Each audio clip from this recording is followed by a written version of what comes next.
Bora gabaritar a P2. Aqui vai uma revisão rápida e direto ao ponto de biologia molecular. Primeiro, o mapa da prova. É isso aqui que a gente precisa saber para se dar bem. A gente vai passar por sequenciamento de DNA, algumas comparações-chave e, claro, Western blot. Ok, vamos começar com as comparações que sempre caem na prova, aquelas essenciais. Pensa assim, o genoma é a biblioteca inteira. Já o transcriptoma são só os livros que estão sendo lidos agora.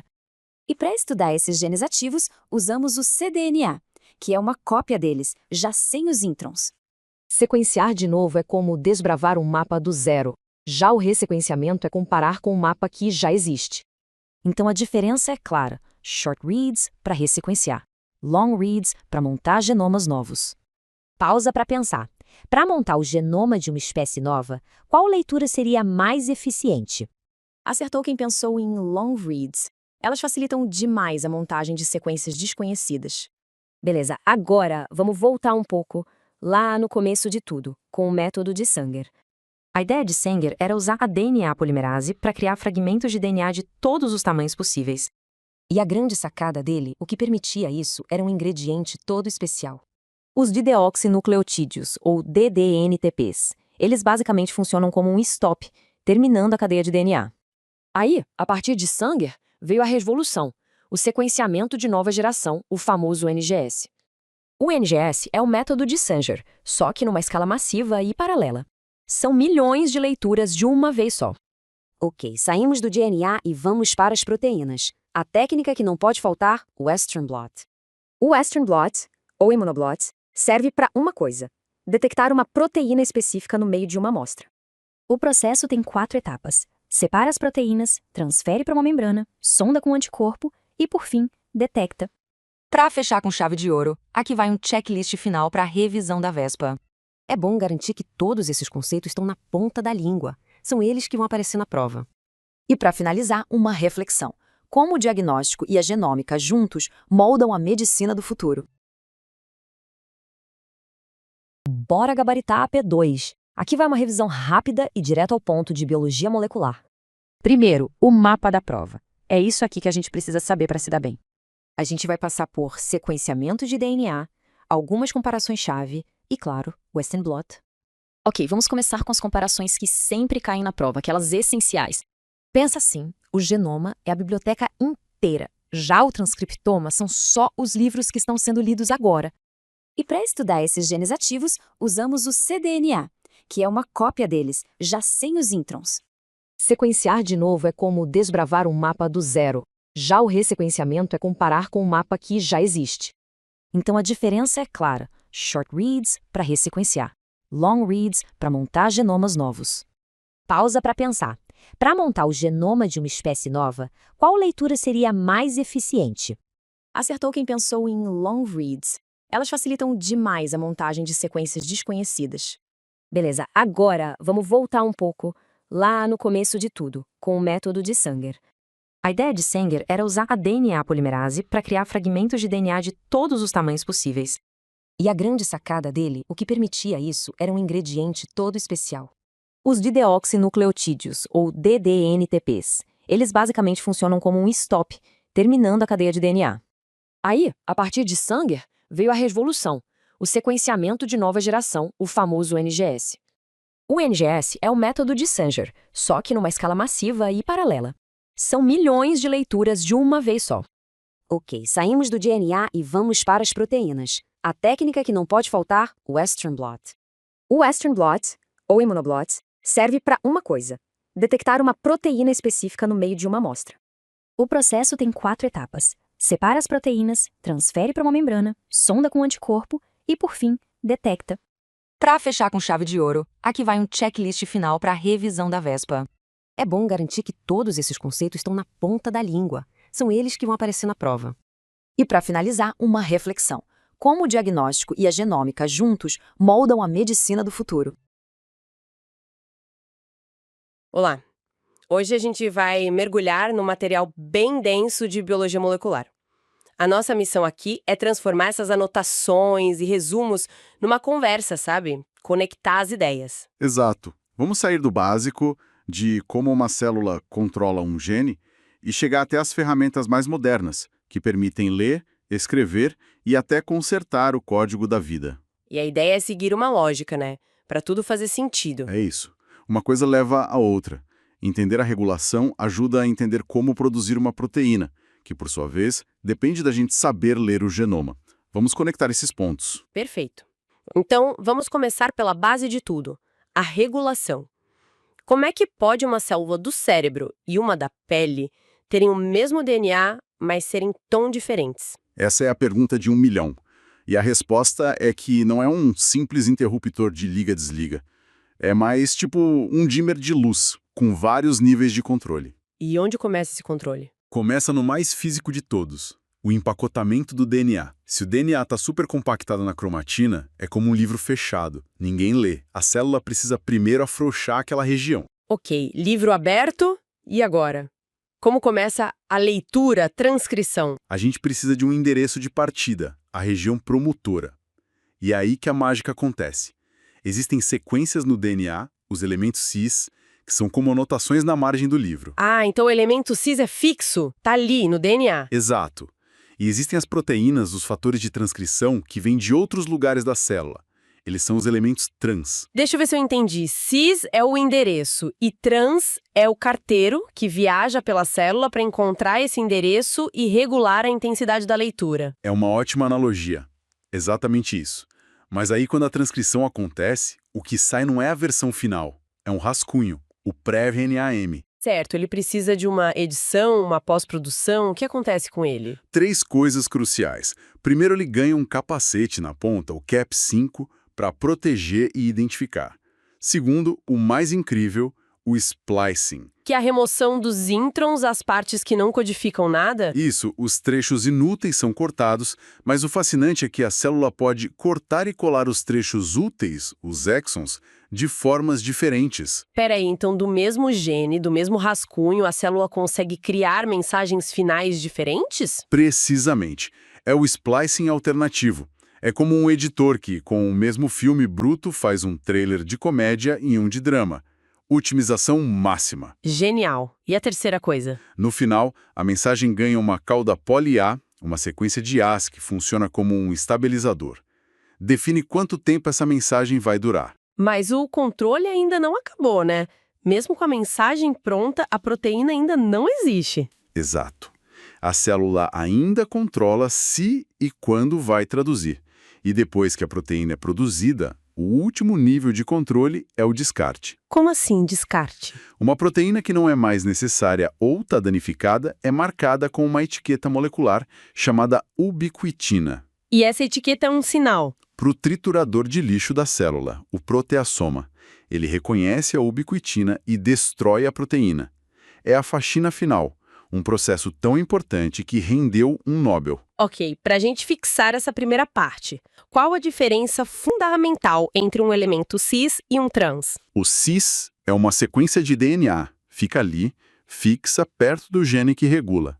O trans é uma molécula móvel, geralmente uma proteína, que se liga ao elemento cis. Certo. E as 3 modificações do pré-RNA-M? Adição do TEP5, remoção dos introns, que é o splicing, e a adição da cauda poly-A. Perfeito. Agora, e quando a gente quer assumir o controle? Digamos, produzir insulina em massa. Como a gente força uma bactéria a fazer uma proteína humana pra gente? Aí a gente entra na engenharia genética e constrói um vetor de expressão. Pensa nele como um Lego molecular, um plasmídio que a gente monta com todas as instruções. E quais são as peças desse Lego? Primeiro, uma origem de replicação, para ele se multiplicar. Segundo, um marcador de seleção, geralmente um gene de resistência a antibiótico. Ah, para a gente poder selecionar só as bactérias que pegaram o nosso plasmídio. Isso.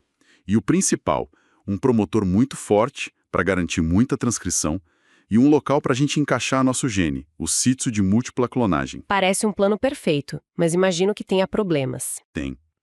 Um bem interessante é a preferência de códons. A bactéria pode ter um dialeto diferente do nosso gene. Ela pode não ter o tRNA para uma trinca de letras rara que nosso gene usa. Aí a produção engasga. E como resolve isso? Ou a gente redesenha o gene, trocando os códons raros pelos preferidos da bactéria, ou usar seppers especiais que entendem esses códons. Outro problemão é a solubilidade. Às vezes a proteína empelota. E é aí que entram as tais tags de fusão, né? Exatamente. A gente funde nosso gene a um outro que produz uma etiqueta molecular. Essa tag pode ajudar na solubilidade, mas a principal função dela é facilitar a purificação. Como uma etiqueta ajuda a pescar uma proteína no meio de milhares? Vamos à mais famosa, a RIS tag. A gente coloca uma pequena cauda de histidinas na nossa proteína. Aí, a gente passa toda a sopa de proteínas da célula por uma coluna cheia de níquel. E só a nossa proteína com a cauda de histidina vai grudar no níquel. Isso. É a cromatografia de afinidade. Todas as outras proteínas passam direto. É super elegante. E como a gente descola a nossa proteína da coluna depois? A gente adiciona uma molécula que compete com a histidina, o imidazol. A coluna larga a nossa proteína para se ligar a ele e a gente coleta ela, agora bem mais pura. E para um polimento final? A gente pode usar a geofiltração. É uma coluna com uma resina cheia de poros. As proteínas grandes não entram e saem primeiro. As pequenas entram, pegam um caminho mais longo e saem depois. Ótimo para tirar agregados. Certo. Para revisar esse bloco, 3 componentes essenciais de um vetor de expressão. Promotor, para iniciar a transcrição, sítio de ligação do ribossomo, o RBS, para iniciar a tradução, e o marcador de seleção. Boa. E qual a principal vantagem de usar uma tag como a RIS-tag? Facilitar a purificação por cromatografia de afinidade. É um atalho gigantesco. E na geofiltração, quem sai primeiro, uma proteína de 150 ou de 30 kilodaltons? A de 150 kilodaltons. Por ser maior, ela não entra nos poros da resina e pega um caminho mais curto. Perfeito. Já sabemos como controlar e produzir. Mas tudo isso depende de conhecer a receita original. Como a gente lê o genoma. Essa é a história do sequenciamento. O método clássico de Sanger era como ler uma página com uma lupa, letra por letra.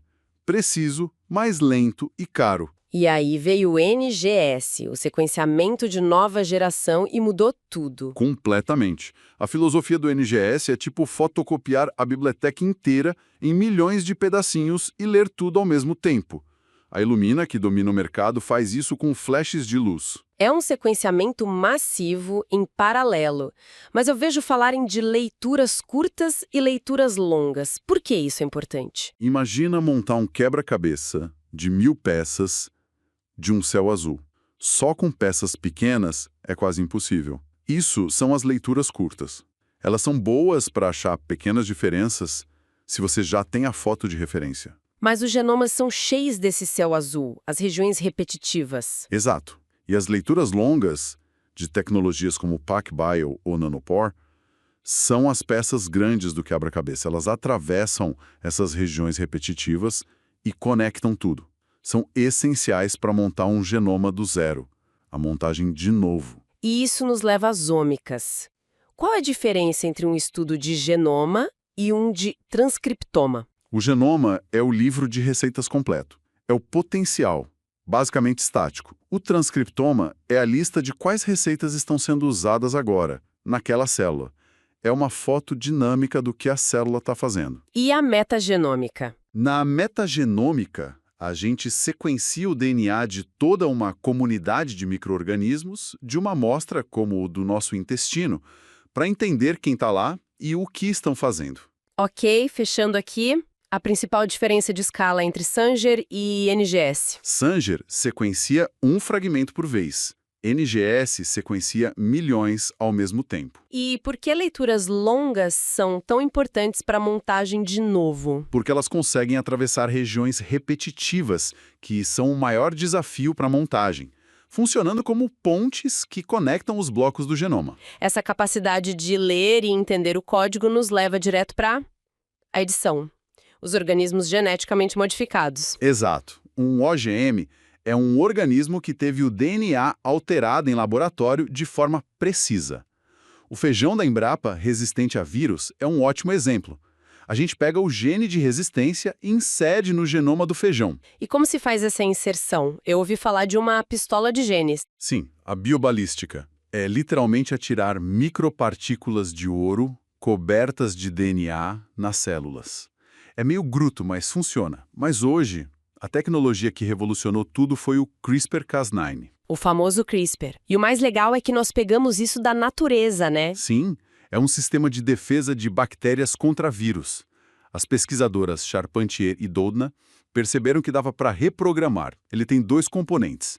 A proteína Cas9, que é a tesoura que corta o DNA. E um RNA guia, o gRNA, que é a parte que a gente programa. Exatamente. A gente desenha o gRNA para ser o par perfeito da sequência que a gente quer cortar. Ele é o GPS que leva a tesoura Cas9 para o lugar exato. A Cas9 atraca ali e corta. Mas a edição não é o corte, é o que acontece depois quando a célula tenta consertar, certo? Perfeito. A gente explora os mecanismos de reparo da célula. Ela tem 2 opções. A primeira, o NHGI. É um reparo de emergência rápido e sujo. Ele junta as pontas, mas geralmente comete erros. E esse erro quebra o gene e inativa ele? Isso, a gente consegue um nocaute. A segunda opção é o HDR, um reparo preciso. Se a gente fornecer um molde de DNA com a sequência que a gente quer, a célula usa esse molde para consertar o corte perfeitamente. E aí a gente consegue corrigir uma mutação ou até inserir um gene novo. Exatamente, é assim que funciona o Casgevy, o primeiro tratamento aprovado com CRISPR. Para fixar, no sistema CRISPR, o que são a Cas9 e o gRNA? Cas9 é a enzima que corta, tesoura. O gRNA é o guia, o GPS, que direciona a Cas9 para o local exato do corte. E os 2 mecanismos de reparo após o corte? O IgG, que geralmente inativa o gene, e o HDR, que usa um molde para fazer um reparo preciso, permitindo editar ou inserir sequências. Falando em doenças, essa compreensão do genoma nos leva direto ao câncer, que é no fundo uma doença do nosso código genético. Exatamente. É quando as regras de crescimento e morte celular se quebram. E a gente pode pensar nos genes envolvidos usando a analogia de um carro. Como assim? Existem os protoncogenes, que são os aceleradores normais da célula. Uma mutação de ganho de função os transforma em oncogenes, que é como ter o acelerador preso no fundo. Basta um alelo mutado para dar problema. Dominante. E a outra categoria? São os genes supressores de tumor, os freios. Eles mandam a célula parar. O câncer surge quando eles sofrem mutação de perda de função. E aqui você precisa perder os 2 freios para o desastre acontecer. Recessivo. Os 2 alelos precisam ser inativados. Exato. O P53 é o freio mais famoso. E um tumor não surge de um único erro, né? É um acúmulo. Uma célula sofre uma mutação, ganha uma vantagem, se divide, aí uma filha dela ganha outra mutação. É uma seleção clonal, uma evolução darwiniana dentro do corpo. Perfeitamente colocado. E isso gera a heterogeneidade do tumor, que é um desafio enorme para o tratamento. Ok, para fechar esse raciocínio, qual a diferença entre um próton-oncogene e um supressor de tumor? Próton-oncogenes promovem o crescimento. A mutação cancerígena é de ganho de função. Supressores de tumor inibem o crescimento. A mutação é de perda de função. E o oncogene tem efeito dominante, enquanto um supressor de tumor tem efeito recessivo. Exato. Para fechar nosso kit de ferramentas, faltam os detetives moleculares. Se eu tenho uma amostra complexa, como eu acho uma molécula de DNA ou uma proteína específica ali no meio? Aí entram os blots.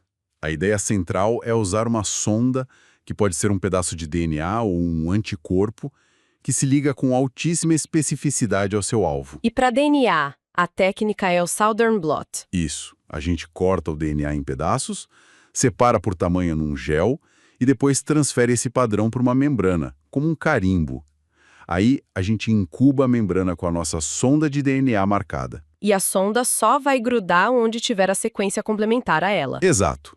A gente lava o excesso e o sinal nos mostra exatamente onde nosso gene de interesse está. E para proteínas, a lógica é a mesma, mas a sonda é um anticorpo, no Western Blot. Perfeito. A sonda é um anticorpo, a gente separa as proteínas, transfere para a membrana, e aqui tem um passo crítico que é o bloqueio. A gente cobre a membrana com uma proteína genérica. Para evitar que o anticorpo grude em qualquer lugar, né? Eu lembro de uma história de um professor que esqueceu de fazer isso e o resultado foi só uma mancha preta. É a lição que todo mundo da área aprende da maneira mais difícil. Depois de bloquear, a gente adiciona um anticorpo primário que se liga à nossa proteína. E para gerar o sinal, um anticorpo secundário marcado que se liga ao primeiro. Um sanduíche molecular que nos diz se a proteína está lá. Exato. Se está lá, qual o tamanho dela e até uma estimativa da quantidade. Certo. Para resumir, qual o alvo do Southern e do Western blot? Southern blot, o alvo é DNA, Western blot, o alvo é proteína. E por que o bloqueio é crucial no Western? Para evitar que os anticorpos se liguem de forma inespecífica à membrana, o que geraria um monte de sinal falso. Uau, cobrimos muito terreno, da regulação fina da célula até a nossa capacidade de reescrever o código. Se a gente tivesse que fazer um checklist rápido. Eu diria, regulação gênica tem múltiplos níveis, do DNA à degradação da proteína. Para produzir uma proteína recombinante, o fluxo é usar um vetor de expressão e purificar com afinidade, depois geofiltração. No sequenciamento, a diferença é a escala. Sanger para validação, NGS para descoberta. E as leituras longas resolvem o quebra-cabeça das repetições. E com o CRISPR, o gRNA é o GPS que leva a tesoura Cas9 para cortar. O reparo NHEJ inativa. O EGATES-DR edita. Perfeito. No câncer, é a briga entre aceleradores, os oncogenes, e freios, os supressores de tumor. E nos blots, Southern busca DNA com sonda de DNA, Western busca proteína com anticorpos. Isso cobre o essencial. Agora, uma pergunta para exercitar um raciocínio. Você quer expressar uma proteína humana com introns em E. coli. Você clona o DNA genômico ou cDNA? E por quê? Tem que ser o cDNA. Porque coli é uma bactéria, ela não sabe fazer splicing para tirar os introns. O cDNA já vem do RNA-M processado, sem introns. Então a gente tem que partir do RNA-M, usar a transcriptase reversa para fazer o cDNA e clonar isso. Resposta perfeita. Ok, acho que isso cobre bem a matéria. Mas para a gente refletir um pouco, essa tecnologia toda vai muito além do laboratório, né? Sem dúvida. E isso nos deixa com um pensamento final. O poder de ler e escrever o DNA está crescendo de forma exponencial. Isso nos dá ferramentas incríveis para curar doenças, mas também nos força a pensar como a gente usa isso de forma justa. E, para além da medicina, como a mesma análise de DNA que identifica um gene de doença pode ser usada para reconectar pessoas a uma ancestralidade que foi perdida ou apagada pela história, oferecendo um tipo diferente de reparo, um reparo de identidade. E aí, pessoal, tudo certo? Se a prova de biologia molecular está batendo na porta, pode relaxar. Chegou a hora daquela revisão final para deixar tudo fresquinho na cabeça e garantir a nota. Bora lá, pensa comigo. Biologia molecular é tipo investigar uma cena de crime, só que numa escala microscópica. E para resolver o mistério, a gente precisa das ferramentas certas. Hoje, a gente vai abrir essa maleta e dar uma olhada em cada uma das técnicas que nos permitem ler, mexer e, o mais importante, entender o código da vida. Olha só o nosso mapa da mina para hoje. A gente começa com o básico da vida, a expressão gênica. Depois, vamos ver como a gente vira meio que engenheiro de célula produzindo nossas próprias proteínas. Daí, aprendemos a ler o livro da vida com o sequenciamento e a ver o cenário completo com as ômicas. Para fechar, a gente vira detetive de verdade e aplica tudo isso para entender uma doença super complexa como o câncer. Fechado? Então vamos nessa! Tudo, absolutamente tudo na biologia começa aqui, com o processo mais fundamental de todos, a expressão gênica. É basicamente o caminho que a receita que está lá no DNA faz até virar uma máquina que funciona de verdade, que é a proteína.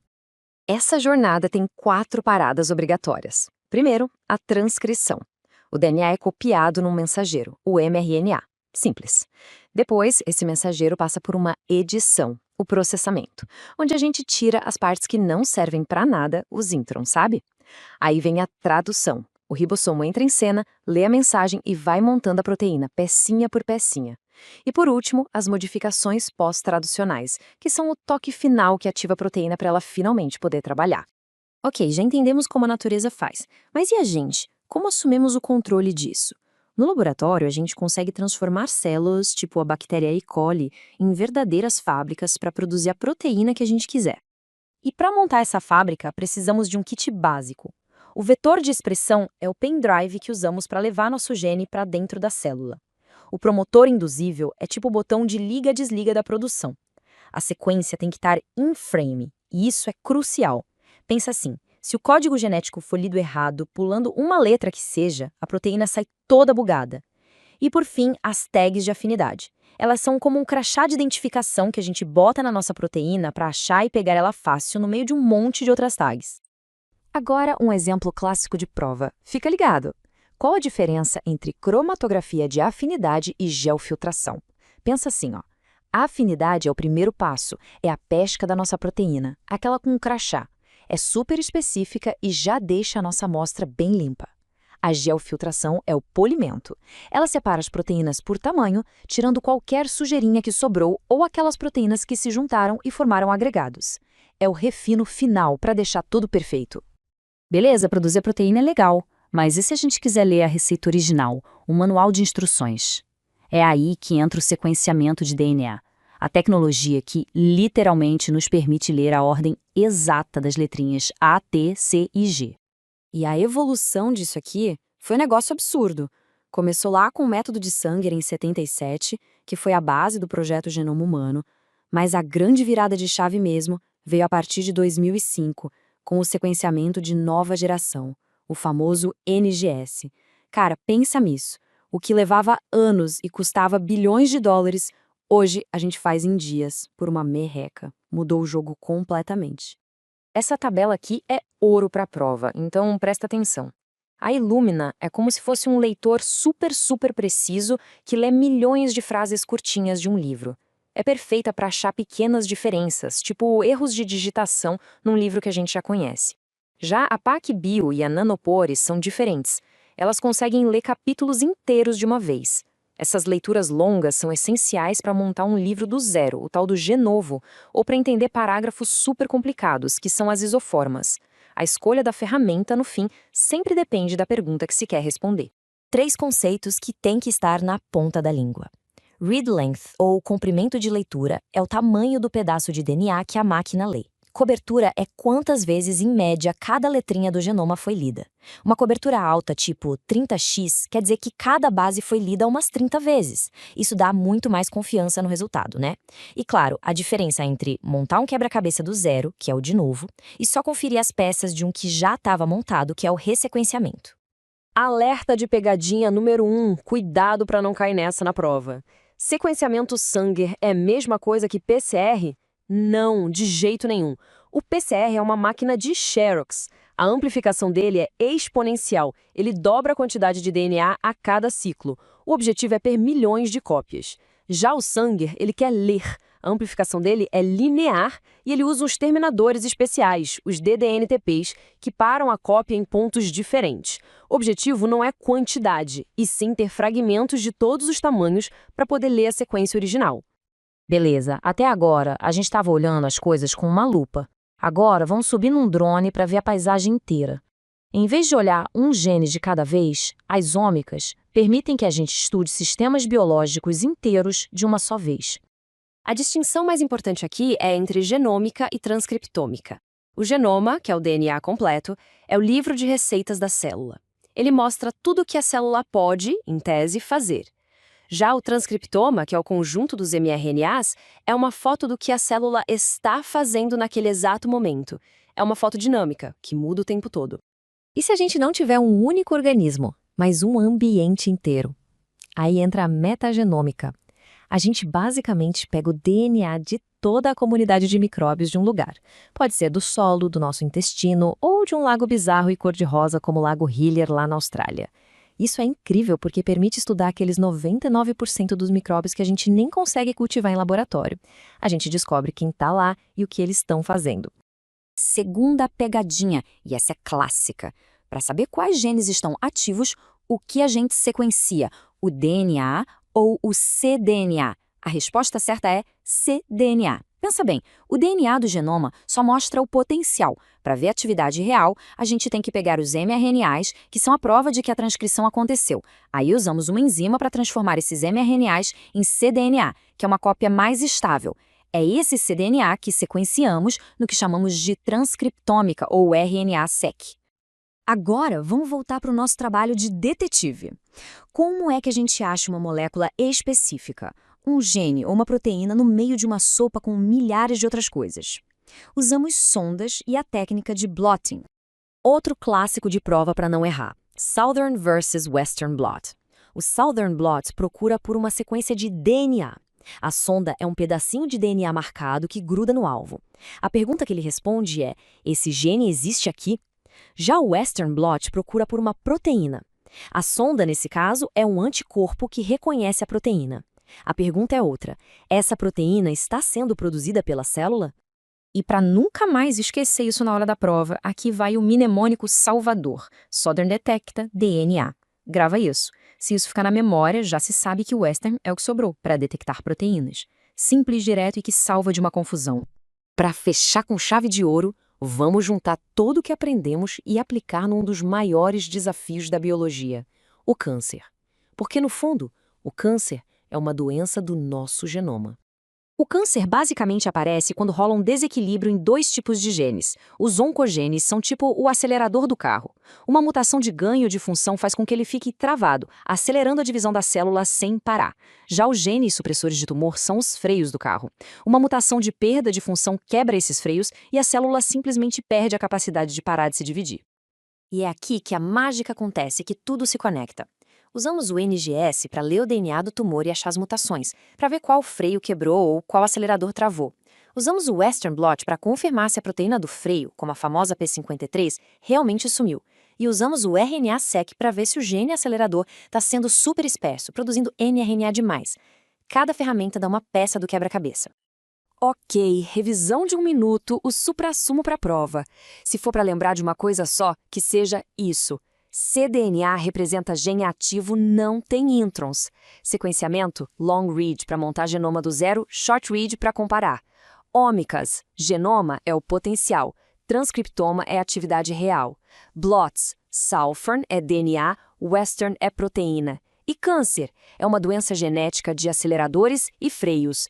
Dominando isso, a chance de se dar bem é gigante. E para a gente terminar, uma pergunta para levar para casa. Com todo esse arsenal de ferramentas na mão, se a gente descobrisse amanhã um organismo completamente novo, qual seria a primeira pergunta biológica que se tentaria responder usando essas técnicas? A resposta diz muito sobre como pensamos a biologia hoje. É isso, pessoal. Boa sorte na prova. Olá! Hoje a gente vai mergulhar num material bem denso de biologia molecular. A nossa missão aqui é transformar essas anotações e resumos numa conversa, sabe? Conectar as ideias. Exato. Vamos sair do básico, de como uma célula controla um gene, e chegar até as ferramentas mais modernas, que permitem ler, escrever e até consertar o código da vida. E a ideia é seguir uma lógica, né? Para tudo fazer sentido. É isso. Uma coisa leva a outra. Entender a regulação ajuda a entender como produzir uma proteína, que, por sua vez, depende da gente saber ler o genoma. Vamos conectar esses pontos. Perfeito. Então, vamos começar pela base de tudo: a regulação. Como é que pode uma célula do cérebro e uma da pele terem o mesmo DNA, mas serem tão diferentes? Essa é a pergunta de 1 milhão. E a resposta é que não é um simples interruptor de liga-desliga. É mais tipo um dimmer de luz, com vários níveis de controle. E onde começa esse controle? Começa no mais físico de todos, o empacotamento do DNA. Se o DNA está super compactado na cromatina, é como um livro fechado. Ninguém lê. A célula precisa primeiro afrouxar aquela região. Ok, livro aberto, e agora? Como começa a leitura, a transcrição? A gente precisa de um endereço de partida, a região promotora. E é aí que a mágica acontece. Existem sequências no DNA, os elementos cis, que são como anotações na margem do livro. Ah, então o elemento cis é fixo, tá ali no DNA. Exato. E existem as proteínas, os fatores de transcrição, que vêm de outros lugares da célula. Eles são os elementos trans. Deixa eu ver se eu entendi. Cis é o endereço e trans é o carteiro que viaja pela célula para encontrar esse endereço e regular a intensidade da leitura. É uma ótima analogia. Exatamente isso. Mas aí, quando a transcrição acontece, o que sai não é a versão final. É um rascunho, o pré-RNA-M. Certo, ele precisa de uma edição, uma pós-produção. O que acontece com ele? 3 coisas cruciais. Primeiro, ele ganha um capacete na ponta, o Cap5, para proteger e identificar. Segundo, o mais incrível, o splicing. Que é a remoção dos introns, as partes que não codificam nada? Isso, os trechos inúteis são cortados, mas o fascinante é que a célula pode cortar e colar os trechos úteis, os exons, de formas diferentes. Peraí, então do mesmo gene, do mesmo rascunho, a célula consegue criar mensagens finais diferentes? Precisamente. É o splicing alternativo. É como um editor que, com o mesmo filme bruto, faz um trailer de comédia e um de drama. Otimização máxima. Genial. E a terceira coisa? No final, a mensagem ganha uma cauda poly-A, uma sequência de As que funciona como um estabilizador. Define quanto tempo essa mensagem vai durar. Mas o controle ainda não acabou, né? Mesmo com a mensagem pronta, a proteína ainda não existe. Exato. A célula ainda controla se e quando vai traduzir. E depois que a proteína é produzida, o último nível de controle é o descarte. Como assim, descarte? Uma proteína que não é mais necessária ou está danificada é marcada com uma etiqueta molecular chamada ubiquitina. E essa etiqueta é um sinal. Para o triturador de lixo da célula, o proteassoma. Ele reconhece a ubiquitina e destrói a proteína. É a faxina final, um processo tão importante que rendeu um Nobel. Ok, para a gente fixar essa primeira parte, qual a diferença fundamental entre um elemento cis e um trans? O cis é uma sequência de DNA, fica ali, fixa perto do gene que regula. O trans é uma molécula móvel, geralmente uma proteína, que se liga ao elemento cis. Certo. E as 3 modificações do pré-RNA-M? Adição do TEP5, remoção dos introns, que é o splicing, e a adição da cauda poly-A. Perfeito. Agora, e quando a gente quer assumir o controle? Digamos, produzir insulina em massa. Como a gente força uma bactéria a fazer uma proteína humana pra gente? Aí a gente entra na engenharia genética e constrói um vetor de expressão. Pensa nele como um Lego molecular, um plasmídio que a gente monta com todas as instruções. E quais são as peças desse Lego? Primeiro, uma origem de replicação, para ele se multiplicar. Segundo, um marcador de seleção, geralmente um gene de resistência a antibiótico. Ah, para a gente poder selecionar só as bactérias que pegaram o nosso plasmídio. Isso. E o principal, um promotor muito forte para garantir muita transcrição e um local para a gente encaixar nosso gene, o sítio de múltipla clonagem. Parece um plano perfeito, mas imagino que tenha problemas. Tem. Um bem interessante é a preferência de códons. A bactéria pode ter um dialeto diferente do nosso gene. Ela pode não ter o tRNA para uma trinca de letras rara que nosso gene usa. Aí a produção engasga. E como resolve isso?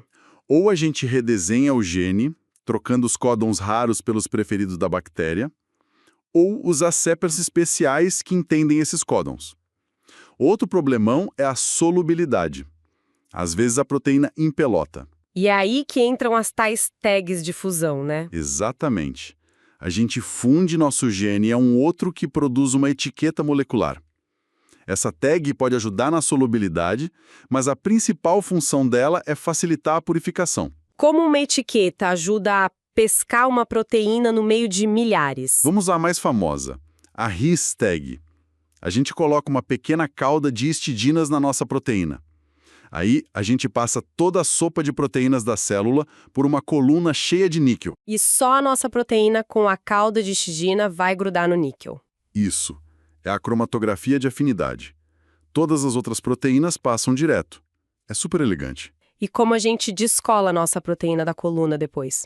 A gente adiciona uma molécula que compete com a histidina, o imidazol.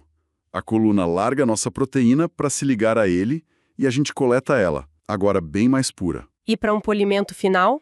A gente pode usar a geofiltração. É uma coluna com uma resina cheia de poros. As proteínas grandes não entram e saem primeiro. As pequenas entram, pegam um caminho mais longo e saem depois. Ótimo para tirar agregados. Certo. Para revisar esse boco, 3 componentes essenciais de um vetor de expressão. Promotor, para iniciar a transcrição. Sítio de ligação do ribossomo, o RBS, para iniciar a tradução.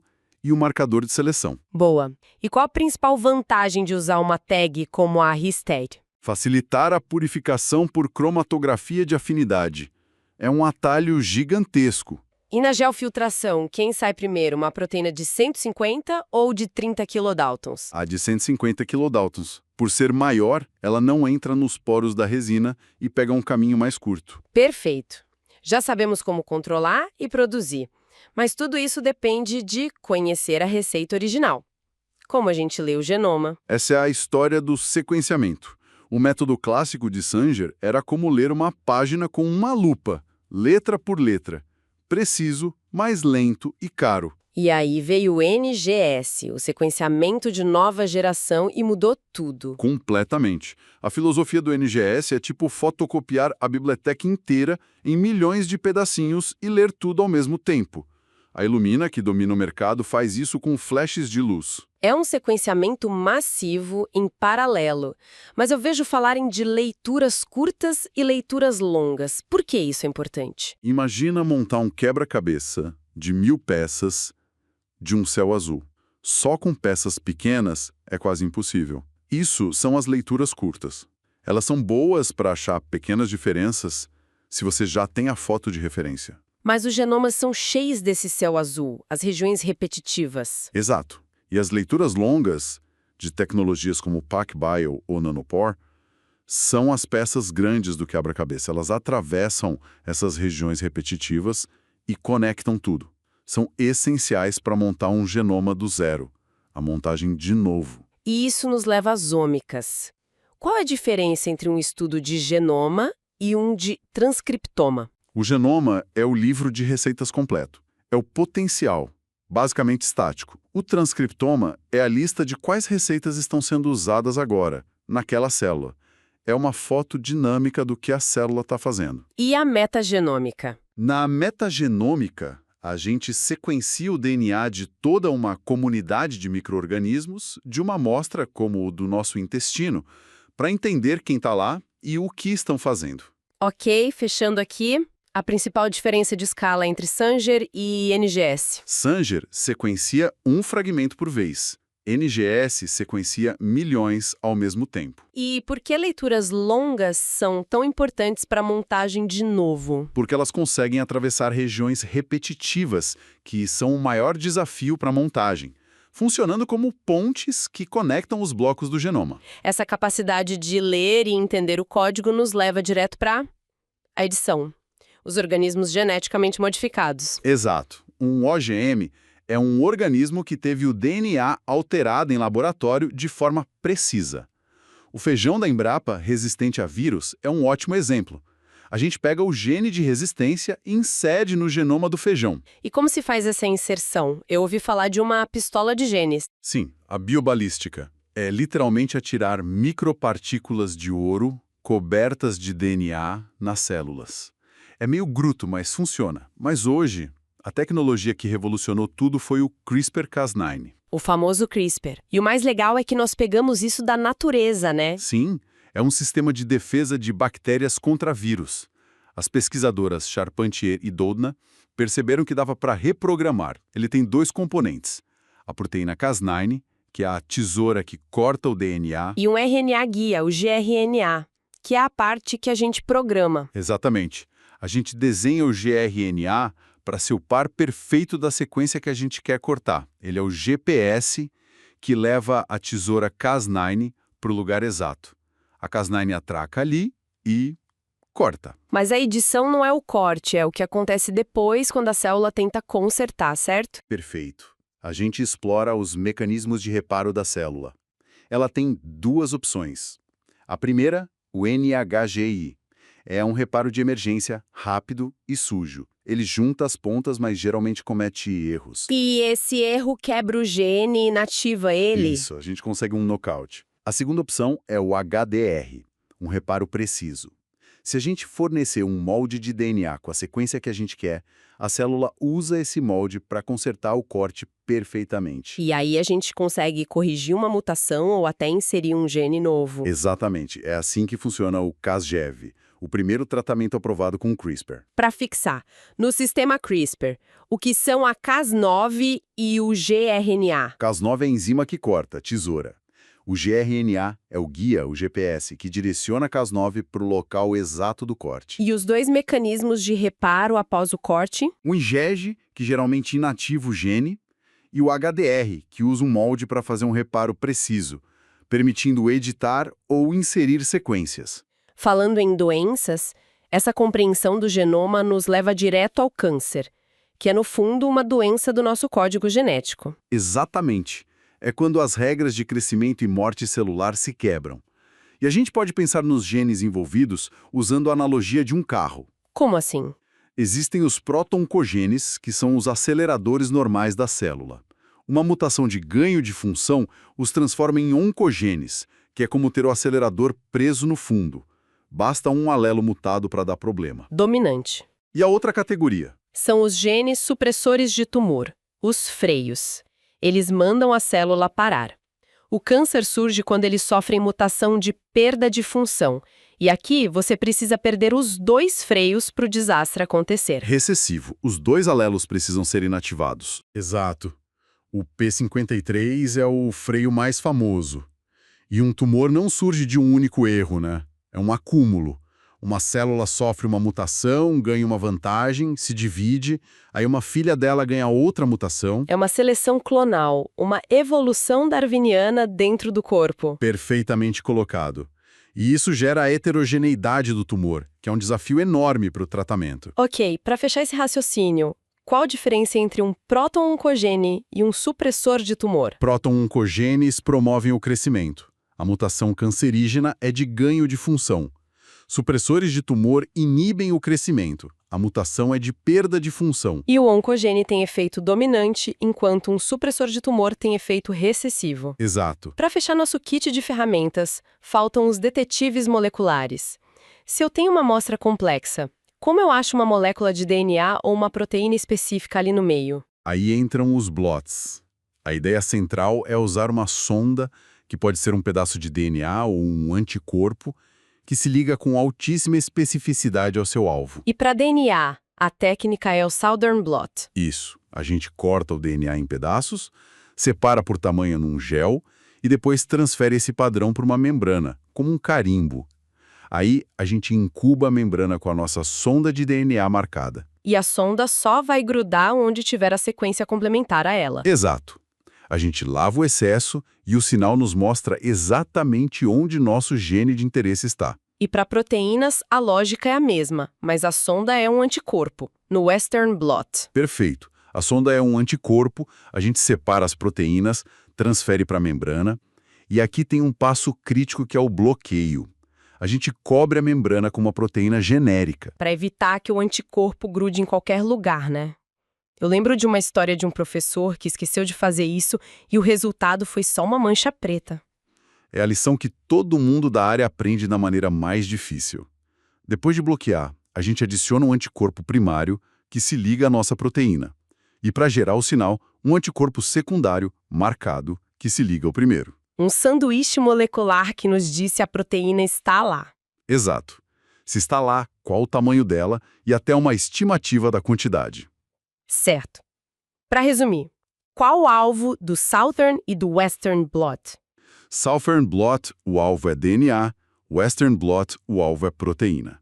E por que o bloqueio é crucial no Western? Para evitar que os anticorpos se liguem de forma inespecífica à membrana, o que geraria um monte de sinal falso. Uau, cobrimos muito terreno, da regulação fina da célula até a nossa capacidade de reescrever o código. Se a gente tivesse que fazer um checklist rápido. Eu diria, regulação gênica tem múltiplos níveis, do DNA à degradação da proteína. Para produzir uma proteína recombinante, o fluxo é usar um vetor de expressão e purificar com afinidade, depois geofiltração. No sequenciamento, a diferença é a escala. Sanger para validação, NGS para descoberta. E as leituras longas resolvem o quebra-cabeça das repetições. E com o CRISPR, o gRNA é o GPS que leva a tesoura Cas9 para cortar. O reparo NHEJ inativa. O ERGATES-DR edita. Perfeito. No câncer, é a briga entre aceleradores, os oncogenes, e freios, os supressores de tumor. E nos blots, Southern busca DNA com sonda de DNA, O éster busca proteína com anticorpos. Isso cobre o essencial. Agora, uma pergunta para exercitar um raciocínio. Você quer expressar uma proteína humana com introns em E. coli. Você clona o DNA genômico ou o cDNA? E por quê? Tem que ser o cDNA. Porque coli é uma bactéria, ela não sabe fazer splicing para tirar os introns. O cDNA já vem do RNA-M processado, sem introns. Então a gente tem que partir do RNA-M, usar a transcriptase reversa para fazer o cDNA e clonar isso. Resposta perfeita. Ok, acho que isso cobre bem a matéria. Mas para a gente refletir um pouco, essa tecnologia toda vai muito além do laboratório, né? Sem dúvida. E isso nos deixa com um pensamento final. O poder de ler e escrever o DNA está crescendo de forma exponencial. Isso nos dá ferramentas incríveis para curar doenças, mas também nos força a pensar como a gente usa isso de forma justa. E, para além da medicina, como a mesma análise de DNA que identifica um gene de doença pode ser usada para reconectar pessoas a uma ancestralidade que foi perdida ou apagada pela história, oferecendo um tipo diferente de reparo, um reparo de identidade. E aí, pessoal, tudo certo? Se a prova de biologia molecular está batendo na porta, pode relaxar. Chegou a hora daquela revisão final para deixar tudo fresquinho na cabeça e garantir a nota. Bora lá, pensa comigo. Biologia molecular é tipo investigar uma cena de crime, só que numa escala microscópica. E para resolver o mistério, a gente precisa das ferramentas certas. Hoje, a gente vai abrir essa maleta e dar uma olhada em cada uma das técnicas que nos permitem ler, mexer e, o mais importante, entender o código da vida. Olha só o nosso mapa da mina para hoje. A gente começa com o básico da vida, a expressão gênica. Depois, vamos ver como a gente vira meio que engenheiro de célula produzindo nossas próprias proteínas. Daí, aprendemos a ler o livro da vida com o sequenciamento e a ver o cenário completo com as ômicas. Para fechar, a gente vira detetive de verdade e aplica tudo isso para entender uma doença super complexa como o câncer. Fechado? Então vamos nessa! Tudo, absolutamente tudo na biologia começa aqui, com o processo mais fundamental de todos, a expressão gênica. É basicamente o caminho que a receita que está lá no DNA faz até virar uma máquina que funciona de verdade, que é a proteína. Essa jornada tem 4 paradas obrigatórias. Primeiro, a transcrição. O DNA é copiado num mensageiro, o mRNA. Simples. Depois, esse mensageiro passa por uma edição, o processamento, onde a gente tira as partes que não servem para nada, os introns, sabe? Aí vem a tradução. O ribossomo entra em cena, lê a mensagem e vai montando a proteína, pecinha por pecinha. E por último, as modificações pós-traducionais, que são o toque final que ativa a proteína para ela finalmente poder trabalhar. Ok, já entendemos como a natureza faz, mas e a gente? Como assumimos o controle disso? No laboratório, a gente consegue transformar células, tipo a bactéria E. coli, em verdadeiras fábricas para produzir a proteína que a gente quiser. E para montar essa fábrica, precisamos de um kit básico. O vetor de expressão é o pendrive que usamos para levar nosso gene para dentro da célula. O promotor induzível é tipo o botão de liga-desliga da produção. A sequência tem que estar in frame, e isso é crucial. Pensa assim, se o código genético for lido errado, pulando uma letra que seja, a proteína sai toda bugada. E por fim, as tags de afinidade. Elas são como um crachá de identificação que a gente bota na nossa proteína para achar e pegar ela fácil no meio de um monte de outras tags. Agora, um exemplo clássico de prova. Fica ligado! Qual a diferença entre cromatografia de afinidade e geofiltração? Pensa assim, ó. A afinidade é o primeiro passo, é a pesca da nossa proteína, aquela com um crachá. É super específica e já deixa a nossa amostra bem limpa. A geofiltração é o polimento. Ela separa as proteínas por tamanho, tirando qualquer sujeirinha que sobrou ou aquelas proteínas que se juntaram e formaram agregados. É o refino final para deixar tudo perfeito. Beleza, produzir proteína é legal, mas e se a gente quiser ler a receita original, um manual de instruções? É aí que entra o sequenciamento de DNA, a tecnologia que literalmente nos permite ler a ordem exata das letrinhas A, T, C e G. E a evolução disso aqui foi um negócio absurdo. Começou lá com o método de Sanger em 77, que foi a base do projeto Genoma Humano, mas a grande virada de chave mesmo veio a partir de 2005, com o sequenciamento de nova geração, o famoso NGS. Cara, pensa nisso. O que levava anos e custava bilhões de dólares, hoje a gente faz em dias, por uma merreca. Mudou o jogo completamente. Essa tabela aqui é ouro para a prova, então presta atenção. A Illumina é como se fosse um leitor super preciso que lê milhões de frases curtinhas de um livro. É perfeita para achar pequenas diferenças, tipo erros de digitação num livro que a gente já conhece. Já a PacBio e a Nanopore são diferentes. Elas conseguem ler capítulos inteiros de uma vez. Essas leituras longas são essenciais para montar um livro do zero, o tal do Genovo, ou para entender parágrafos super complicados, que são as isoformas. A escolha da ferramenta, no fim, sempre depende da pergunta que se quer responder. 3 conceitos que têm que estar na ponta da língua. Read length, ou comprimento de leitura, é o tamanho do pedaço de DNA que a máquina lê. Cobertura é quantas vezes, em média, cada letrinha do genoma foi lida. Uma cobertura alta, tipo 30x, quer dizer que cada base foi lida umas 30 vezes. Isso dá muito mais confiança no resultado, né? E claro, a diferença entre montar um quebra-cabeça do zero, que é o de novo, e só conferir as peças de um que já estava montado, que é o ressequenciamento. Alerta de pegadinha número 1, cuidado para não cair nessa na prova. Sequenciamento Sanger é a mesma coisa que PCR? Não, de jeito nenhum. O PCR é uma máquina de Xerox. A amplificação dele é exponencial. Ele dobra a quantidade de DNA a cada ciclo. O objetivo é per milhões de cópias. Já o Sanger, ele quer ler. A amplificação dele é linear e ele usa os terminadores especiais, os DDNTPs, que param a cópia em pontos diferentes. O objetivo não é quantidade, e sim ter fragmentos de todos os tamanhos para poder ler a sequência original. Beleza, até agora a gente estava olhando as coisas com uma lupa. Agora vamos subir num drone para ver a paisagem inteira. Em vez de olhar um gene de cada vez, as ômicas permitem que a gente estude sistemas biológicos inteiros de uma só vez. A distinção mais importante aqui é entre genômica e transcriptômica. O genoma, que é o DNA completo, é o livro de receitas da célula. Ele mostra tudo o que a célula pode, em tese, fazer. Já o transcriptoma, que é o conjunto dos mRNAs, é uma foto do que a célula está fazendo naquele exato momento. É uma foto dinâmica, que muda o tempo todo. E se a gente não tiver um único organismo, mas um ambiente inteiro? Aí entra a metagenômica. A gente basicamente pega o DNA de toda a comunidade de micróbios de um lugar. Pode ser do solo, do nosso intestino ou de um lago bizarro e cor-de-rosa como o Lago Hillier lá na Austrália. Isso é incrível porque permite estudar aqueles 99% dos micróbios que a gente nem consegue cultivar em laboratório. A gente descobre quem está lá e o que eles estão fazendo. Segunda pegadinha, e essa é clássica. Para saber quais genes estão ativos, o que a gente sequencia, o DNA ou o cDNA? A resposta certa é cDNA. Pensa bem, o DNA do genoma só mostra o potencial. Para ver a atividade real, a gente tem que pegar os mRNAs, que são a prova de que a transcrição aconteceu. Aí usamos uma enzima para transformar esses mRNAs em cDNA, que é uma cópia mais estável. É esse cDNA que sequenciamos no que chamamos de transcriptômica, ou RNA-seq. Agora, vamos voltar para o nosso trabalho de detetive. Como é que a gente acha uma molécula específica? Um gene ou uma proteína no meio de uma sopa com milhares de outras coisas. Usamos sondas e a técnica de blotting.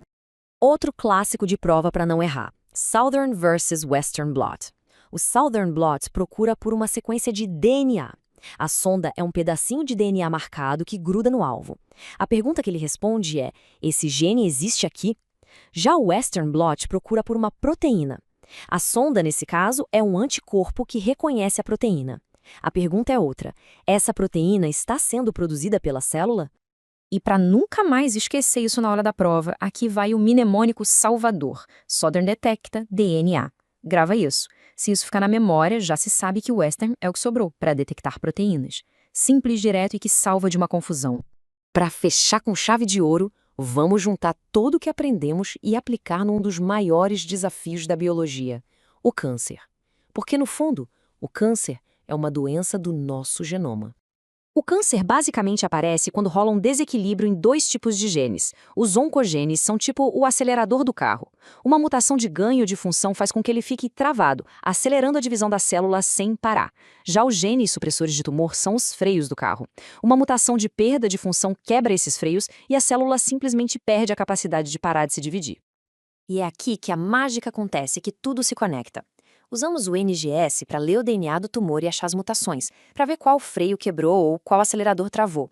Usamos o Western blot para confirmar se a proteína do freio, como a famosa P53, realmente sumiu. E usamos o RNA-seq para ver se o gene acelerador está sendo super espesso, produzindo nRNA demais. Cada ferramenta dá uma peça do quebra-cabeça. Ok, revisão de 1 minuto, o suprassumo para a prova. Se for para lembrar de uma coisa só, que seja isso.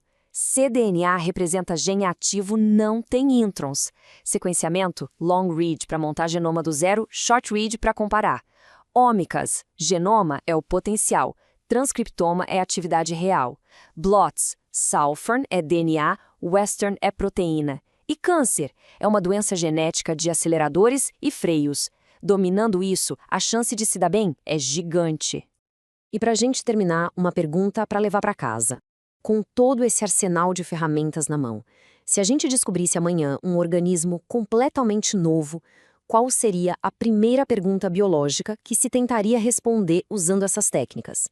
A resposta diz muito sobre como pensamos a biologia hoje.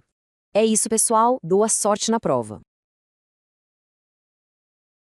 Olá, pessoal! Hoje a gente vai fazer algo diferente. Vamos pegar a prova P2 de Biologia Molecular, desmontar ela peça por peça e montar de volta como um guia estratégico para todo mundo se dar bem. É que essa prova tem um segredo, sabe? Ela não quer só saber o que a gente decorou. Ela quer saber como a gente pensa. E vamos combinar, ela é recheada daquelas pegadinhas clássicas, feitas para separar quem só leu por cima de quem realmente entendeu o negócio a fundo. Então, olha só o nosso plano de ataque de hoje. A gente começa com o desafio da P2, apresenta um método que eu chamo de deconstrutor, depois a gente aplica isso em 2 estudos de caso bem importantes, regulação gênica e NGS com ômicas. Daí, a gente parte para um manual prático de pegadinhas e prioridades, e fecha com um checklist para levar para a prova. Bora lá então. Vamos começar com a nossa, digamos, arma secreta, o método deconstrutor. A ideia aqui é bem simples, mas poderosa. Ter uma abordagem sistemática para que nenhuma questão, não importa o quão cabeluda ela pareça, consiga pegar a gente de surpresa. Pois é, a gente batizou de método deconstrutor. E olha, não é só um passo a passo, não.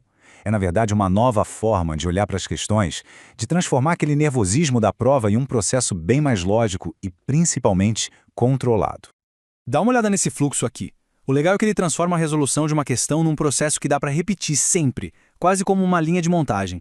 Desde o primeiro passo, que é reescrever o enunciado com as próprias palavras, até o último, que é criar um checklist do tipo, se eu vir X, eu faço Y. A ideia é acabar com o chute e com aquela segurança na hora de analisar. Beleza, legal na teoria, né? Mas como funciona na prática? Vamos aplicar esse método agora num tópico super clássico, regulação gênica. Vamos pegar um exemplo prático. Imagina uma questão assim, ó.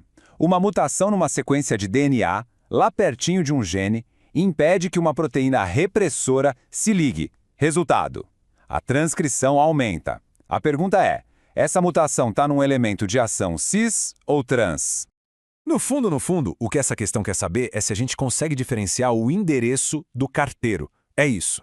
A gente precisa saber a diferença entre uma sequência de DNA, que está ali fixa, que é o elemento cis, e uma molécula que se mexe, como uma proteína, que viaja até esse endereço para fazer alguma coisa. Esse é o fator trans. Então, a resolução fica bem lógica. Olha só. Primeiro passo. Onde que está a mutação? Está no DNA. Beleza. Segundo passo. Como é que a gente chama essas sequências reguladoras que fazem parte do próprio DNA? Elementos de ação cis. E as moléculas que se movem e se ligam neles? Fatores trans. Pronto. A conclusão é direta. A mutação está no elemento de ação cis. E aqui, pessoal, tá a pegadinha clássica, a maldade da questão. O enunciado fala da proteína repressora, que é trans, justamente para confundir. Só que a pergunta não é sobre a proteína, é sobre a mutação no DNA no local onde ela se liga. E esse local é cis. É a velha confusão entre o ator, que é a proteína, e o palco, que é o DNA. Para não cair mais nessa, a regra de ouro é a seguinte. Se está no DNA, se é parte do endereço fixo do gene, é cis. Se for uma molécula que viaja até esse endereço, como uma proteína ou um RNA, é trans. Acabou. Simples assim. Ok, então o método funciona para regulação gênica. Mas e para um tema mais tecnológico, mais recente? Será que a lógica se mantém? Vamos testar agora, aplicando o mesmíssimo método numa questão de sequenciamento de nova geração, o famoso NGS, e ômicas. O cenário aqui é um problemão clássico da genômica. Imagina ter que montar pela primeira vez o genoma de uma planta que é super complexo e cheio de sequências repetidas. A pergunta é, por que usar só leituras curtas, os short reads, provavelmente vai dar errado? Por que ter um caminhão de pedacinhos de DNA pode não ajudar a montar o quebra-cabeça? O que a questão está testando no fim das contas é se a gente entende que na montagem de genomas nem todo dado é igual. As sequências repetitivas são o grande vilão da história, e a tecnologia que a gente escolhe para sequenciar muda completamente o jogo. A lógica para resolver isso é a seguinte: o problema central são as repetições. Se a leitura de DNA é curta, menor que o tamanho da repetição, o programa de montagem fica perdido. Ele não sabe onde aquele pedacinho se encaixe, nem quantas repetições existem. O resultado? Uma montagem toda quebrada, cheia de pedaços soltos que a gente chama de contigs. Agora, a grande sacada, a solução, são as leituras longas, os long reads. Eles são tão grandes que conseguem atravessar a região repetitiva inteira, conectando o que vem antes e o que vem depois. Aí sim, o quebra-cabeça se monta. E a pegadinha aqui é sutil, mas derruba muita gente. Eles vão sugerir que aumentar a quantidade de leituras curtas, ter uma cobertura altíssima, resolve o problema. Mas não resolve. O detalhe que salva é saber que cobertura alta corrige erros pontuais, mas não resolve o problema estrutural de não saber onde encaixar um pedaço pequeno dentro de uma repetição gigante. É a diferença clássica entre quantidade e qualidade da informação. E para esse conceito grudar a mente de vez, pensa nessa analogia. Montar um genoma com short reads é como montar um quebra-cabeça de 1000 peças de um céu todo azul. Você tem um monte de peças azuis, mas não sabe como elas se conectam. As leituras longas, os long reads, são aquelas peças que pegam um pedacinho da nuvem de um lado e um pedacinho da outra nuvem do outro. Elas conectam tudo. Beleza, já vimos o método funcionando em 2 casos. Agora, vamos para uma parte mais direta. Um manual rápido com as pegadinhas e os tópicos mais importantes. É o filé mignon do que a gente precisa ficar de olho. Então vamos lá, um raio-x das pegadinhas mais comuns. A primeira a gente já viu, confundir elemento cis, que é DNA, com fator trans, que é proteína ou RNA. Outra clássica, achar que expressão gênica é só transcrever o gene, esquecendo do processamento, da tradução, da degradação, tudo conta. Também tem aquela de esquecer que em procariotos, transcrição e tradução acontecem juntas, coladinhas, e em eucariotos, não. E claro, a ideia de que mais cobertura de sequenciamento resolve tudo. Não resolve, se o problema for estrutural. E tem mais, confundir genoma, que é o potencial, com o transcriptoma, que é o que está acontecendo agora. Outra, ver um gene em dados de metagenômica e já sair falando que o bicho está vivo e ativo. Calma, pode ser só DNA solto por aí. E essa é crucial, confundir um knockout de gene, que muitas vezes vem da via de reparo NEHJ, que é toda torta, com o knock-in, que precisa da via de reparo certinha, a HDR. E pelo amor de Deus, nunca interpretar um Western blot sem checar o controle de carregamento, o loading control. Com tanta coisa para estudar, onde a gente foca a energia? Essa tabela aqui é um mapa do tesouro, montada com base nos materiais de estudo.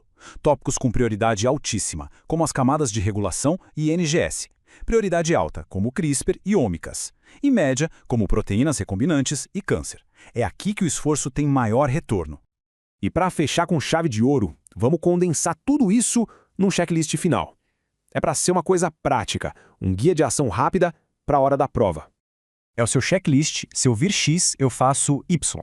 Por exemplo, se o anunciado falar em resposta celular mais rápida, a gente tem que pensar em controle lá na tradução ou na degradação da proteína, não só na transcrição. Se disser proteína não expressou, a gente checa o viés de códon, não só se o DIA está certo. Montagem de genoma de novo. A palavra mágica é long reads para resolver repetições. Comparar proteínas, a primeira coisa é procurar o loading control no Western blot. E inativação de gene, a gente já liga com CRISPR e a via de reparo NEJ.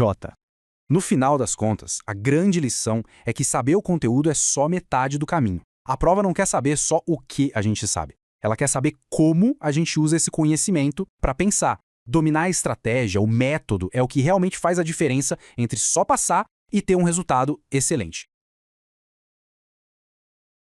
Olá, hoje a nossa missão é um pouco diferente. A gente vai pegar todo aquele material de estudo para P2 de Biologia Molecular e transformar numa ferramenta de verdade, uma que funcione na hora da prova. Exato. A gente vai montar tipo um caderno de exercícios comentado. A ideia não é só revisar o conteúdo, Não mesmo. é entender a lógica por trás das questões, sabe? Tentar prever onde estão as armadilhas. Perfeito. E para fazer isso, a gente dividiu o papo. Primeiro, vamos analisar a fundo 4 tipos de questões que são, assim, a espinha dorsal dos materiais. Depois a gente parte para umas listas rápidas. Isso, as pegadinhas mais comuns, os tópicos que mais têm chance de cair, e no final a gente fecha com um simulado. Ótimo. E só para alinhar as expectativas, tudo que a gente vai discutir aqui veio dos resumos das aulas 6 a 11 e do roteiro de estudos. Tinha um arquivo questõesresolvidas.pdf, mas ele veio vazio, então o foco é total no resto. Combinado. Então, vamos começar com um clássico que sempre gera dúvida. A diferença entre regulação cis e trans. Eu lembro que, quando estudei isso, o operador do operon lac sempre me confundia. Ele é cis, né? Sim, é cis. Mas o repressor que se liga nele é trans. E aí, pronto, a confusão tá feita. Você foi direto no ponto que mais derruba o pessoal. É exatamente essa a pegadinha.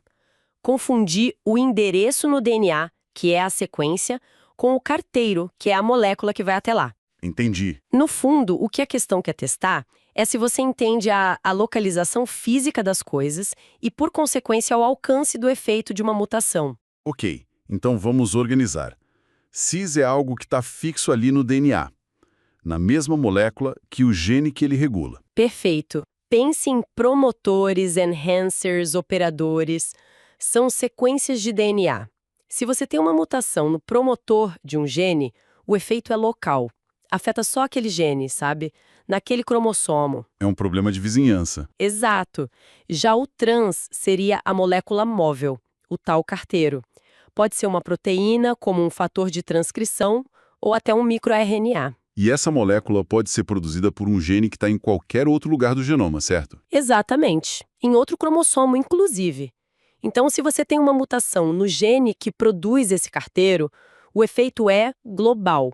Aquele fator de transcrição mutante não vai conseguir agir em nenhum dos seus genes-alvo, não importa onde eles estejam. Entendi.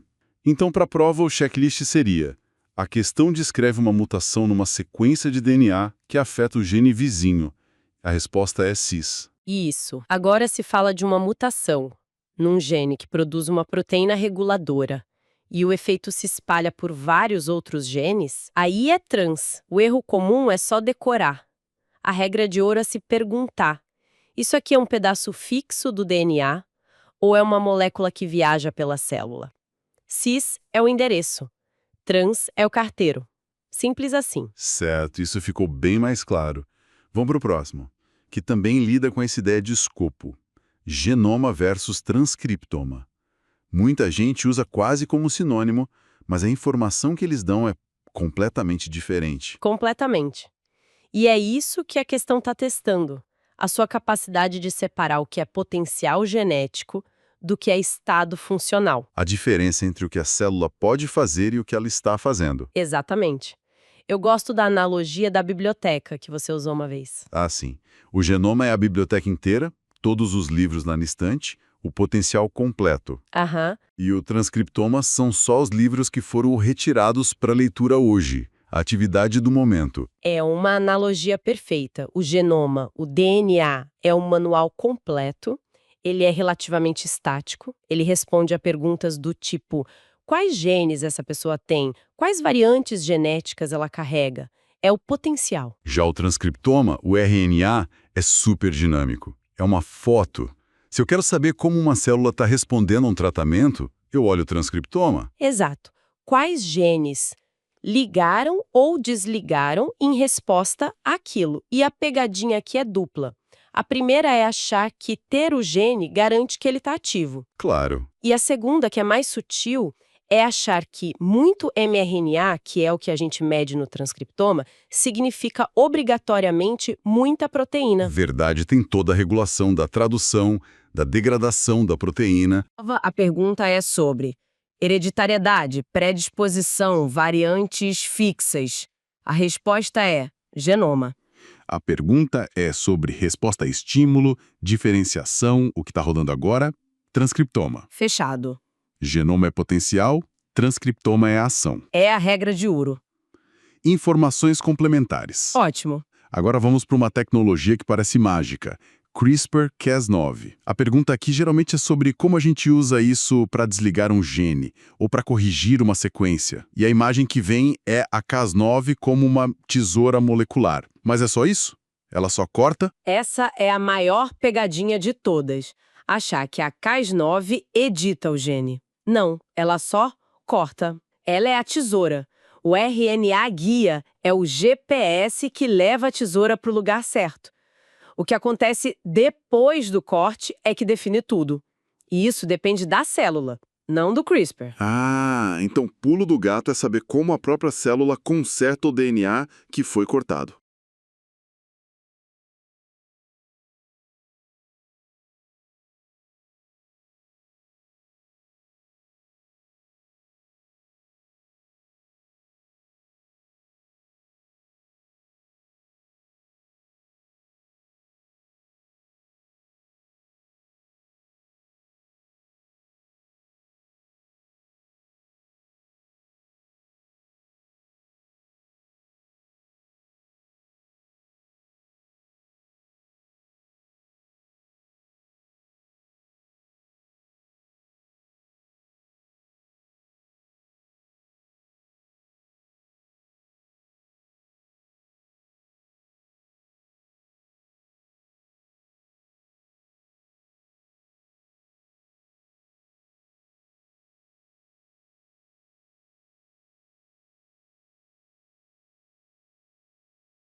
Isso. O jogo é mais complexo, então na prova, a pergunta é sobre hereditariedade, predisposição, variantes fixas. A resposta é genoma. A pergunta é sobre resposta a estímulo, diferenciação, o que está rolando agora. Transcriptoma. Fichado. Genoma é potencial, transcriptoma é a ação. É a regra de ouro. Informações complementares. Ótimo. Agora vamos para uma tecnologia que parece mágica. CRISPR-Cas9. A pergunta aqui geralmente é sobre como a gente usa isso para desligar um gene ou para corrigir uma sequência. E a imagem que vem é a Cas9 como uma tesoura molecular. Mas é só isso? Ela só corta? Essa é a maior pegadinha de todas, achar que a Cas9 edita o gene. Não, ela só corta. Ela é a tesoura. O RNA guia é o GPS que leva a tesoura para o lugar certo. O que acontece depois do corte é que define tudo. E isso depende da célula, não do CRISPR. Ah, então o pulo do gato é saber como a própria célula conserta o DNA que foi cortado. Exatamente. E a célula tem basicamente 2 kits de reparo. O primeiro é o NNHJ. Pense nele como uma fita adesiva de emergência. Rápido, mas não muito preciso. Isso, é rápido, mas meio desleixado. Ele junta as pontas, mas quase sempre comete um errinho, coloca ou tira umas bases no meio do caminho. E esse errinho é o que a gente quer para nocautear o gene, né? Porque aí bagunça a matriz de leitura. Perfeito. Esse erro que a gente chama de indel é o nocaute. É o jeito mais fácil de quebrar um gene. Agora, se o seu objetivo não é quebrar, mas sim corrigir ou inserir algo específico, Aí eu preciso que a célula use o outro kit, o HDR. o reparo dirigido por homologia. Esse é o kit de precisão. Ele usa um molde para consertar o corte. Então, para fazer um lock-in, A gente tem que dar esse molde para a célula. A gente entrega a tesoura, o GPS e o molde com a sequência correta. E torce. Torce é a palavra-chave, né? Pelo que eu li, a via NHJI é bem mais eficiente na maioria das vezes. Muito mais. Por isso que fazer um nocaute é tecnicamente mais simples que fazer uma correção.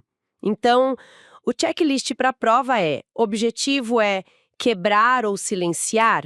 A resposta envolve NHJI. Objetivo é inserir ou corrigir com precisão? A resposta envolve HDR, mas em molde de DNA. Entendi. A regra de ouro, então, a Cas9 é só tesoura. O resultado depende de qual ferramenta de reparo a célula usa. A fita adesiva rápida e imperfeita ou o kit de reparo preciso, mas complexo. Resumo perfeito. Ótimo. Para fechar essa análise mais funda, vamos para uma técnica clássica de bancada, o Western Blot. Aqui a pergunta é quase sempre sobre a ordem dos passos e o porquê de cada um. Parece simples, mas é fácil se perder. É um processo com uma lógica muito bonita, mas cada passo é crucial. Se você pula um, já era. Lembro uma vez no meu mestrado que deu tudo errado porque, na pressa, eu pulei o bloqueio. A membrana inteira brilhou. Lição aprendida. Imagino. Então vamos montar essa sequência. Começa com a amostra, certo. Eu extraio as proteínas e prepara elas para a corrida. Você usa um tampão com SDS, que é um detergente, ele lineariza as proteínas e dá a todas elas uma carga negativa uniforme. Assim, na próxima etapa, só o que importa é o tamanho. Que é a corrida no gel, o SDS Page. As menores correm mais, as maiores ficam para trás. Separamos por tamanho. E depois? A transferência. O gel é muito frágil, então a gente transfere as proteínas dele para uma membrana que é um suporte sólido. É como carimbar o resultado da corrida num papel mais resistente. E aí entra a sua história do bloqueio. Eu preciso bloquear a membrana. O que significa isso? Significa que a membrana adora se ligar em proteínas, em qualquer proteína. Se você jogar seu anticorpo ali, ele vai grudar em todo lugar. Então, você primeiro suja a membrana com uma proteína barata, tipo as do leite em pó. Isso ocupa todos os espaços vazios, sabe? Genial. Então, depois do bloqueio, o anticorpo primário só vai ter um lugar para grudar. A minha proteína de interesse. Exato. Ele vai lá e se liga só no alvo dele. Depois você lava tudo que não grudou e adiciona o anticorpo secundário. Esse segundo anticorpo se liga no primeiro, e ele vem com uma enzima que emite luz. E aí a revelação. A gente adiciona um substrato, a enzima reage e... luz. Onde tiver uma banda brilhando, é onde está a nossa proteína. A lógica é essa. Separa, transfere, bloqueia, sonda com o primeiro anticorpo, sonda com o segundo e revela. E a pegadinha fatal, além de esquecer o bloqueio, é tentar comparar bandas sem um loading control. Ah, claro. O controle de carregamento. Tipo actina, uma proteína que tem que estar igual em todas as amostras para garantir que eu coloquei a mesma quantidade de proteína total em cada poço do gel. Sem isso, qualquer comparação quantitativa não vale nada. A regra de ouro é pensar no Western Blot como um sanduíche de detecção. Sua proteína é o recheio. O anticorpo primário é o primeiro molho e o secundário é o segundo molho, que brilha para te dizer onde o recheio está. Ok, esses 4 exemplos foram ótimos para aprofundar a lógica, mas prova adora um detalhe, uma pegadinha. Vamos passar rápido por algumas clássicas que aparecem nesses tópicos. Bora lá. Modo jogo rápido. Primeira, para ter mais certeza no meu sequenciamento NGS, é só aumentar a cobertura. Cobertura alta resolve tudo. Falso. Cobertura alta não corrige viés de preparo da amostra. Se seu método não amplifica uma região, você pode sequenciar 1000 vezes que ela não vai aparecer. Qualidade da amostra vem antes de quantidade de leitura. Boa. Segunda, o transcriptoma me diz exatamente a quantidade de proteína que a célula está produzindo. Pegadinha que a gente já falou. Transcriptoma mede mRNA. A correlação com proteína existe, mas não é 1 para 1. Tem regulação da tradução, da estabilidade. RNA-seq é uma ótima aproximação, mas não é medida direta de proteína. Certo. Próxima. Para montar o genoma de uma espécie nova, cheia de repetições, a melhor tecnologia é a de leituras curtas, porque elas são mais precisas. Essa sutil. Short reads têm uma taxa de erro por base menor, fim. Mas para montar genomas com repetições, elas são um pesadelo. É como montar um quebra-cabeça do céu só com pecinhas azuis idênticas. Boa analogia. Reads são muito melhores porque elas atravessam a região repetitiva inteira numa leitura só. Faz todo sentido. Última pegadinha rápida. Clonei um gene humano em bactéria, a sequência está perfeita no plasmídio. Então a produção da proteína é garantida. Problema clássico de codon bias. Preferência de códons. O código genético é degenerado. Só que a bactéria pode ser muito rápida para traduzir um códon e muito lenta para outro. Se seu gene humano usa muitos códons que são raros para a bactéria, a tradução engasga. Entendi. Perfeito. Agora, mudando um pouco o foco, se a gente tivesse que apostar nos tópicos mais quentes, como poderíamos agrupar os estudos? Boa pergunta. Eu agruparia em 3 grandes temas. O primeiro, sem dúvida, é tecnologia e métodos. NGS, CRISPR e Western blot. É importante entender não só cada um, mas como eles se conectam. Ok. Tema 1, tecnologias. Segundo. Tema 2, regulação da expressão gênica. Isso é o coração da matéria. Aqui os pontos-chave são a diferença entre procariotos e eucariotos, os vários níveis de controle em eucariotos, da cromatina até a degradação da proteína, e um exemplo prático, como splicing alternativo. E o terceiro tema, para fechar? Biologia molecular aplicada, com foco em doenças e biotecnologia. Aqui é fundamental saber a diferença entre oncogenes e genes supressores de tumor. E do lado da biotecnologia, os elementos de um vetor de expressão. Excelente, isso organiza muito o estudo. Para terminar, que tal um simulado rápido com umas questões no estilo da prova? Ótima ideia. Manda a primeira. Questão 1. Um pesquisador clona um gene humano para expressão em E. coli. O DNA está certo, mas a produção de proteína é quase nula. A gente já falou da pegadinha, qual a causa e a solução. Sem mudar os aminoácidos. A pegadinha é esquecer que a tradução depende da maquinaria do hospedeiro. Questão 2. Para montar o genoma de uma planta nova, cheia de repetições, qual tecnologia é a mais indicada e por quê? Essa também já passamos. A resposta é sequenciamento de leituras longas, long reads, como PacBio ou Nanopore. A justificativa é que elas conseguem atravessar as regiões repetitivas, permitindo uma montagem do genoma muito mais contínua. Ótimo. Agora uma para conectar os pontos. Questão 3. Numa linhagem de células de câncer, a proteína P53 está presente em níveis normais, mas parece não funcionar. O sequenciamento do gene não mostra mutação.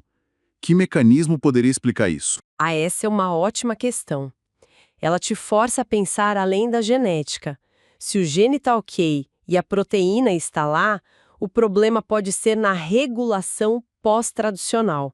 Uma possibilidade seria a superexpressão de uma proteína como a MDM2, uma ubiquitina ligase. E o que ela faz? Ela pode marcar a P53 para degradação ou simplesmente sequestrá-la, impedindo que ela ative seus genes-alvo. A proteína existe, mas está inativa. A pegadinha é focar só em mutações no DNA e esquecer que a função da proteína é superregulada. Fantástico. Isso mostra como tudo está conectado. A preparação para a prova, no fim, não é só decorar. De jeito nenhum. É construir um raciocínio que conecta o porquê de uma técnica com o como de um processo biológico. É ver a biologia molecular como um sistema, onde tudo se encaixa. Isso nos deixa com um pensamento final. À medida que a inteligência artificial assume cada vez mais a execução dos protocolos e a análise de dados, qual se torna a habilidade humana mais valiosa no laboratório? Eu acho que é a capacidade de formular a pergunta biológica certa. E talvez mais importante, a de interpretar criativamente um resultado inesperado.